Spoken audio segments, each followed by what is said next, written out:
Cabrera reporting from New York, and we're back with our ongoing coverage of the attempted assassination of former President Donald Trump. Gunshots ripping through a Pennsylvania campaign rally and carving their way into the history books. Now, nearly 12 hours since that horrifying moment, those echoes are ricocheting across the globe and archived on this morning's front pages. The moment Donald Trump became the seventh sitting or former president in American history shot in an attempted assassination. Blood dripping from his ear down the side of his face as the Secret Service rushed him off the stage and into a bulletproof vehicle, all captured live on television. If you want to really see something that's said, take a look at what happened.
Let me get my shoes, sir. Hold on, your head is bloody.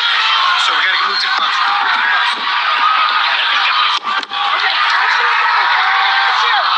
Watch out. Wait.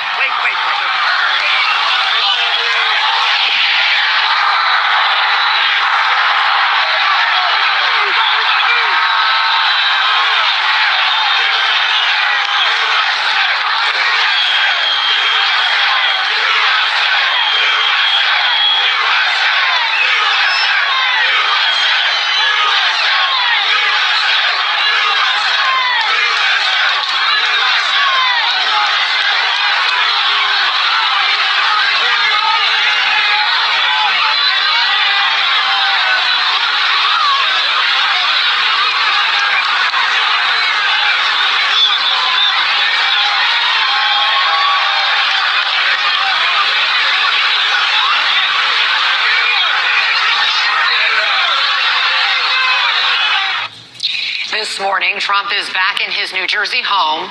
2 rally attendees are hospitalized with critical injuries, and another is dead. The shooter is dead too, identified as 20-year-old Thomas Matthew Crooks of Bethel Park, Pennsylvania, killed by law enforcement on the nearby rooftop where he launched his attack. We have a team of reporters and analysts joining us to break down the latest developments. NBC investigative reporter Andy Blankstein is tracking the investigation. NBC White House correspondent Aaron Gilchrist and Gary Grumbach are monitoring reaction in Washington. Also with us, MSNBC senior law enforcement analyst Cedric Alexander and retired NYPD officer Jillian Snyder. Andy, what are we learning this hour? We know that the FBI started their deep dive into the background of this suspect who not only at the Butler rally site, but also at his Bethel Park or the Bethel Park residence that's been connected to him. They're looking for the who, what, when, where, a little bit of the how, and what it's going to tell us about why. But they're still a ways off. Obviously, they're processing physical evidence in Butler, Pennsylvania, where former President Trump was shot this afternoon, where 2 people were wounded and 1 spectator was killed. The other piece is at the house, where they are likely looking for things like the digital footprint and any other materials that might give some background into possible motive here. And they're going to probably set up a couple different kind of timelines that they're going to be focusing on. One's the long lead timeline that tells us that goes way back. And then this immediate timeline about what happened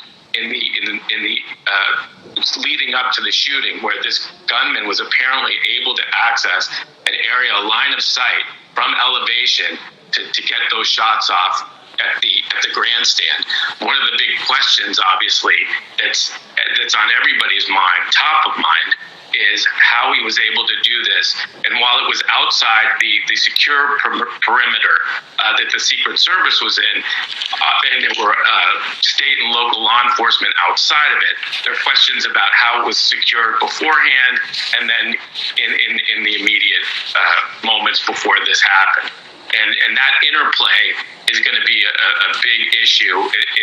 Law enforcement sources have told myself, Jonathan Deeds, Tom Winter of the investigative unit, there's going to be a big focus on that.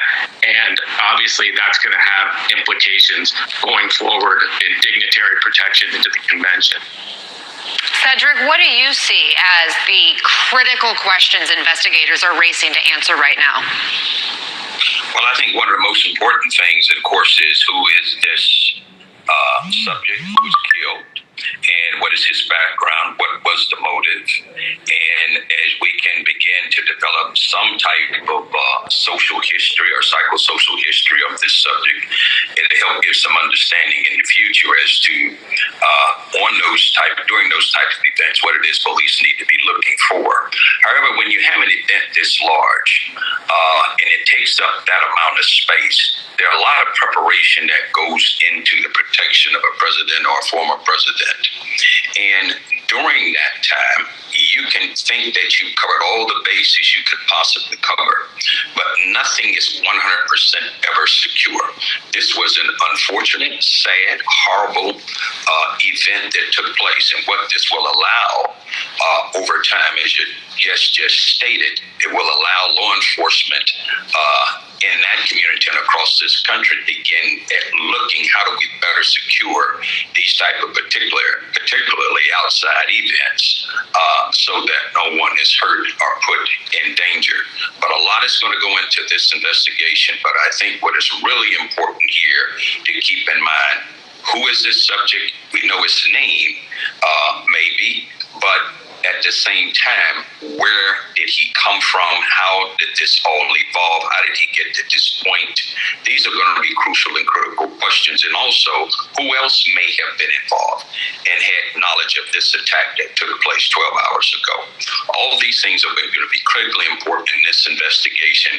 And certainly, Anna, without question, being able to look at an event like this and how do we better provide the type of security that is needed in case of any potential threat. We know a number of federal, state, and local law enforcement agencies are all working to answer these questions. It was state police who said they don't have any reason to believe there is an existing threat right now. But Jillian, investigators say this suspected gunman was positioned on a rooftop roughly 148 yards from the stage outside the security perimeter. We don't know the type of gun specifically used here, but given that distance and the trajectory there, what does it tell you about the potential weapon used here and the amount of expertise the shooter would have to have? So being about 150 yards away, one would assume that's a long rifle. Generally speaking, a firearm, a handgun, is not going to have that kind of level of accuracy, nor would someone choose to shoot from that distance with just a simple handgun. Initial reports are telling us that the suspect did have a long rifle, potentially an AR-15. As we saw, former President Trump was shot somewhere in the ear. Other people on scene were shot. So that is telling you that the level of accuracy of the alleged shooter was not 100%, but there are so many things that go into shooting, especially from that type of distance. That's almost 600 feet. There's weather variables that go into play, the wind speed, anything else, the humidity level. So we can assume right now that it was not an expert marksman. The investigation is ongoing. ongoing. I'm sure that local law enforcement, working in conjunction with the federal agents, are going to do a deep dive into this person's history and background, talk to neighbors, talk to friends, social media. Allegedly, he's 20. We would assume he has a social media footprint. What was the motive behind this? Why did he do this? They're going to talk to everyone that knew him, make sure that no one else is involved, and then we're going to see this investigation unfold.